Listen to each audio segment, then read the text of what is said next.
let me speak for a minute. Tom spoke about the situation in Sacramento. The governor says we have a $14 billion shortfall. He actually says he wants to add $3 billion extra to have more reserves. We actually passed a budget with the largest reserves in the history of the state of California. Last year it was $4 billion.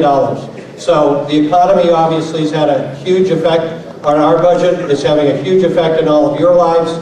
The difference, I think, in where we're coming from, the Democratic caucuses in both houses, is that this deficit wasn't created by the economy as much as it was created by this governor. Governor Wilson actually created a formula with the Democratic leadership 15 years ago that said the vehicle license fee and the income tax on the top 5% would fluctuate depending on whether there was a surplus, those would go down, so people would be able to keep the money, or a deficit, they would go up. Wilson actually agreed to this, it was put in place, and the first thing this governor did, because we all like to be popular, but I think this governor has, all of us combined don't have the desire to be popular as much as this governor. So he cut it, and if we still have the same formula in place as when Pete Wilson was governor, we would not have a deficit. We wouldn't have to be talking about closing parks, cutting education, eliminating some of the transportation projects that we would like to do for our operating engineers to get out there. So when he says that we have a spending problem, we don't have a spending problem, we have a leadership problem. So for those of you who give him the benefit of the doubt, that's fine, there's some good things he's done, but he has to accept responsibility for the mess that he's created.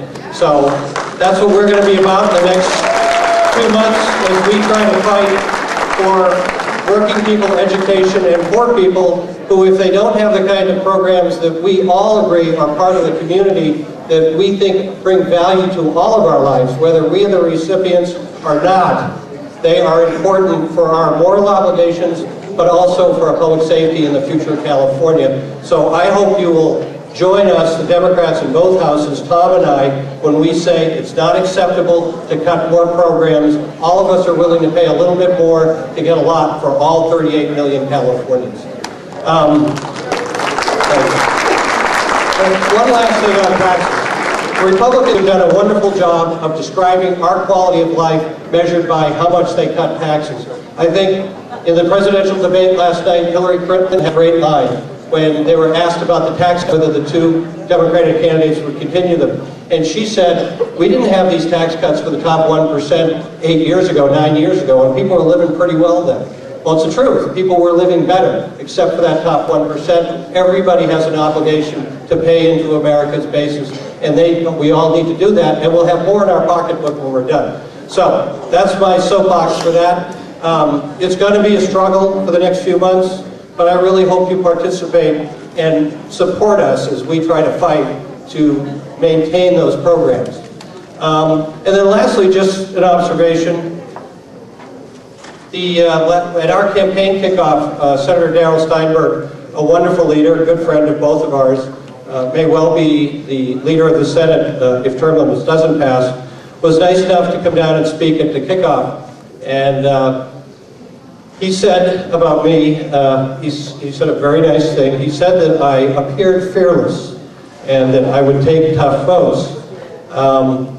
When I reflected on that, we have a lot of elected officials from George Meller and Ellen Tauscher, Tom Torlix and Lonnie Hancock who are fearless. But it's not because of us, it's because of you. Because we represent an amazing constituency that when we do something and our opponents misrepresent it, we know that you will know that and you will stand behind us. So for Darrell, I had to say, with all due respect, it's pretty easy to be fearless and take tough votes when you represent Contra Costa County because of you folks, and I want to thank you for that.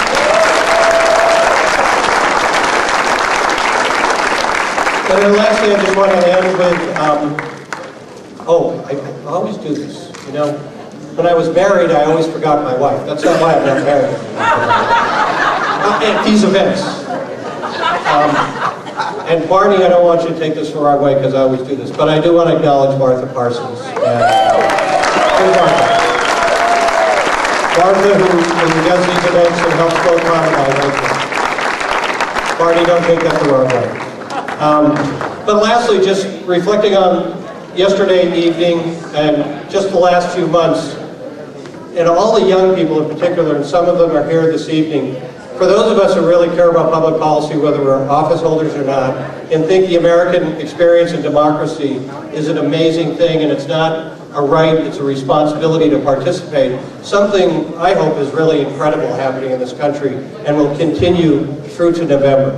And it's a reflection, I think, and a response to the past 8 years, where, in my view, we've had the worst presidential administration in the history of the country. And it's about to come to an end, which is the really good news. But it's really inspiring to see young people, for whatever reason, whatever candidate they're coming out for, to see them engaged in the democratic process.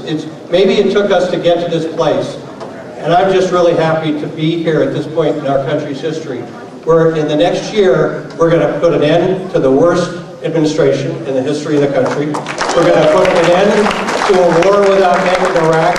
And we're going to tell Mr. McCain, we're not going to be in Iraq for another 100 years. We're not going to be in Iraq for another 10 years. We shouldn't be in Iraq for another year. We want all of those troops to come back. We want to do our responsibility to start being sustainable about where our energy sources come from. But the most amazing thing in the next year is to see these young people get re-engaged in the democratic process. So next Tuesday, that's right, young people! Because it's your freaking country, and you should participate. And for all of us who pass laws right now, you're the ones who are going to live with the consequences. So you have a responsibility to do what you want. And I just want to end with, it's an amazing moment in history. We all should be really proud of this country for what we're about to go through in the next year, to end that administration, to end the war, to change the tax code so it's fair to middle-class Americans, and that we re-engage and care about one another. So thank you for being here this evening. Thank you for supporting John, Tom, myself, the labor movement, the environmental movement, consumer rights, and we'll see you next year.